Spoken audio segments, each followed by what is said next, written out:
Why did the rule of two ultimately fail in the end? What caused the collapse of such a domineering, powerful idea and philosophy? Darth Bane's rule of two was a stroke of pure genius, one which necessitated that there only ever be two Sith Lords at any given time.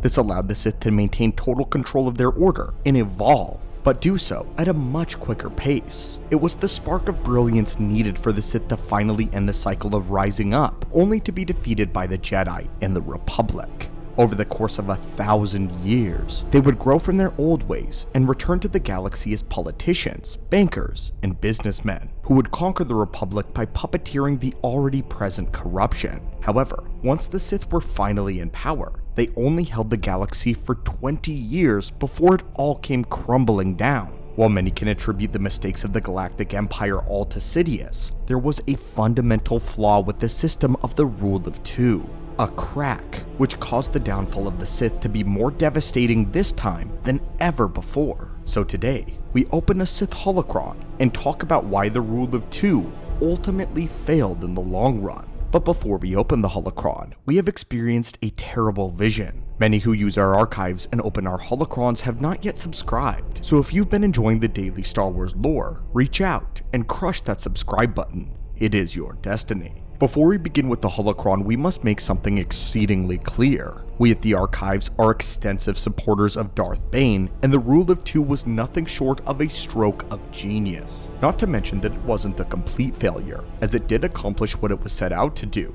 The entire goal of Bane's lineage was to evolve the Sith rapidly, to grow to the point where they'd be able to pull the rug out from under the Jedi.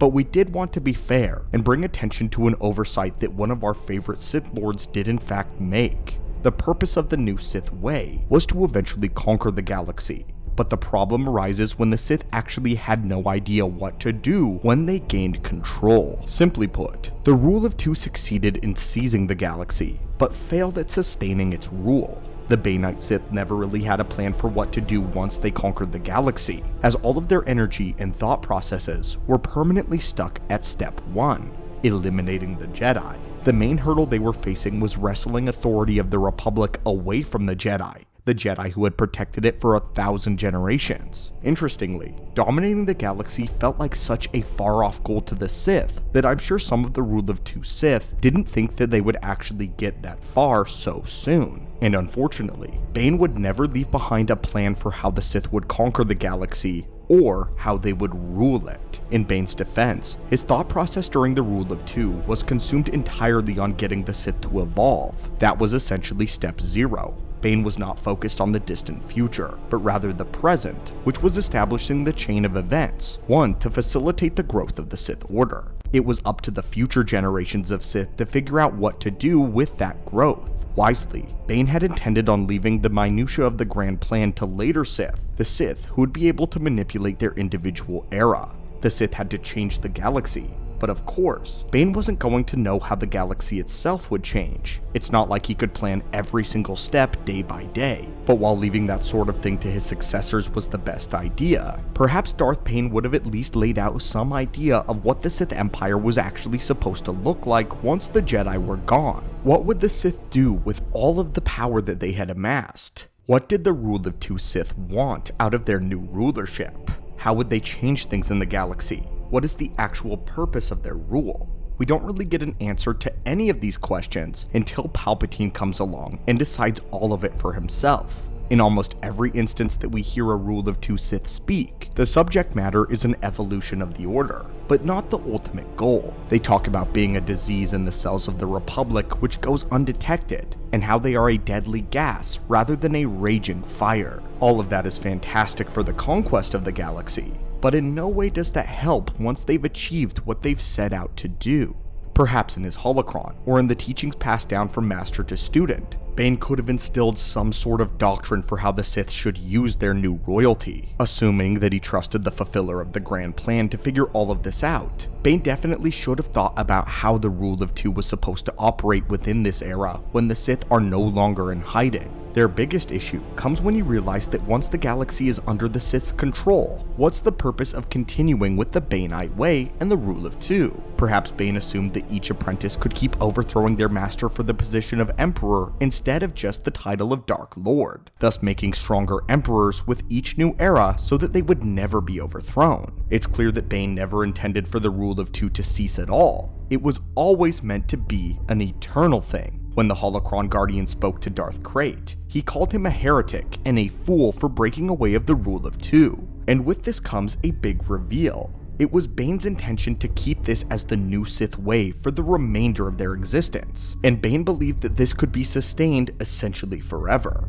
If there was a constant change in rulership, the Empire will always be unstable in their new policies though, as they will continue to conflict with the old ones, causing unrest in both the military and the general populace. Not to mention the apprentice constantly stabbing the current ruler in the back would be repeating the mistakes of the old Sith empires. And with that, the fatal flaw of the rule of two is revealed openly. The rule of two was brilliant in getting the Sith to evolve, to conquer, to take control. But the glaring flaw it presented is when the Sith accomplished that goal, and then had nowhere else to go. In this way, Bane's philosophy ends up working against the Sith. There was no one to stop Vader from overthrowing Sidious in the end. The Emperor was completely alone, and far too trusting in his own power when it came for Vader to betray him. Far too trusting in the Sith and the rule of two. All it took to completely collapse the rule of two was for one Sith Lord to go rogue, to kill his master, but not assume the role as Emperor or Dark Lord.